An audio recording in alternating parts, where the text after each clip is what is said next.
de crise, qu'elles soient sanitaires, politiques ou sociales, les États utilisent souvent des techniques de sécurité et de surveillance adaptées à la situation. On a vu par exemple des drones interpeller des promeneurs en période de confinement. Mais à l'époque de Madame S, la police française avait été complètement réorganisée, avec un tout nouveau service particulièrement performant, très connu grâce au feuilleton Les Brigades du Tigre. Mais quel est l'homme politique qui a créé ce nouveau dispositif policier? Georges Clemenceau, Félix Faure ou Armand Fallières? La réponse est dans la question, puisque Georges Clemenceau était surnommé le Tigre pour sa férocité envers ses adversaires politiques. Au début de l'année 1907, il est président du Conseil, mais aussi ministre de l'Intérieur. Il doit faire face à une nouvelle criminalité, celle de voyous violents qu'on appelle les Apaches et qui sévissent à Paris. Mais dans les régions, il y a également des bandes qui rivalisent de cruauté pour extorquer l'argent de leurs victimes avant de les assassiner. Sous la houlette du commissaire Célestin Aignon, des moyens de communication modernes sont utilisés pour faire la chasse aux malfaiteurs comme le téléphone et le télégraphe.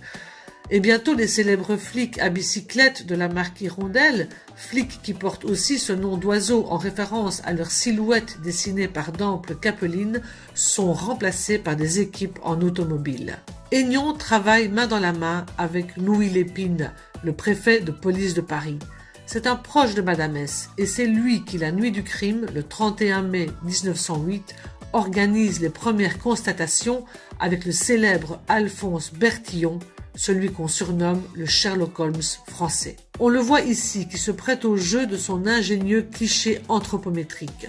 Son but, classer les prévenus et condamnés en fonction de leurs caractéristiques physiques, pour pouvoir les identifier en cas de récidive, car la marque au fer rouge a été supprimée en 1832. Cette nouvelle technique d'identification judiciaire, appelée depuis le bertillonnage, se compose d'une photo de face et de profil, d'un relevé précis et systématique de 12 mesures du corps, la taille, les pieds, le nez, les oreilles, les bras.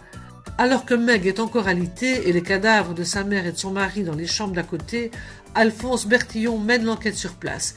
Il relève de nombreuses empreintes digitales, comme ici sur la bouteille de cognac. Mais malgré ses efforts, il ne parviendra pas à réunir de preuves suffisantes pour prouver la culpabilité de Marguerite Stenel, qu'il croit coupable, forcément coupable. C'est lui aussi qui fige la scène de crime en recourant à la photographie métrique, une méthode qu'il a mise au point en 1904 pour photographier la scène de crime le plus fidèlement possible sans que les traces matérielles ne soient polluées par les investigations.